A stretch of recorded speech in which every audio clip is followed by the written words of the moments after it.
বুঝে যদি বাবা মায়ের মনে সন্তান কষ্ট দেয় এবং ক্ষমা চাওয়ার আগেই মারা যায়, তাহলে ক্ষমা পাওয়ার উপায় কি? ভাইরা আমার, অনেক কপাল পড়া সন্তান আছে যে বাবা মা বেঁচে থাকতে তাদের তাদের অনেক হক নষ্ট করেছে, মাপ চাইতে পারে না, এখন তারা দুনিয়া থেকে চলে গেছে।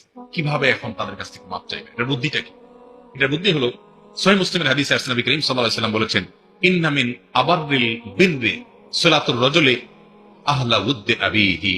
একজন মানুষ বাবা মায়ের প্রতি সবচেয়ে বেশি সদাচরণকারী, তাদের প্রতি তাদের ফরমাবর্তার অনুগত এবং নেক সন্তান হওয়ার জন্য অন্যতম বড় একটা কাজ হলো তার বাবা, একই কথা তার মায়ের জন্য প্রযোজ্য, যে তাদের পছন্দের মানুষগুলো, ভালোবাসার মানুষগুলো, আপন মানুষগুলোর সাথে সদাচরণ।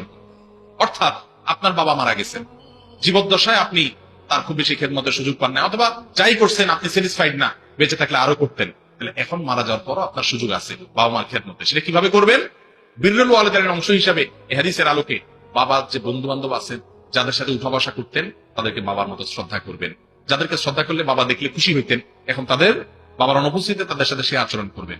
আপনার বাবা তার কিছু নাতি নাতনিকে আদর করতেন, ছেলে মেয়েকে আদর করতেন, যাদের যাদের প্রতি খুব যত্ন রাখতেন, তাদের মৃত্যুর পর তাদের প্রতি আপনি যত্ন নেবেন এবং কেয়ার করবেন। যেটা বেঁচে থাকলে উনি দেখলে অনেক খুশি হইতেন, মারা যাওয়ার পর ওই কাজটা বেশি বেশি করবেন। আমার কথা কি বুঝতে পারছেন? ঠিক একই কথা মায়ের জন্য প্রযোজ্য। আপনার মা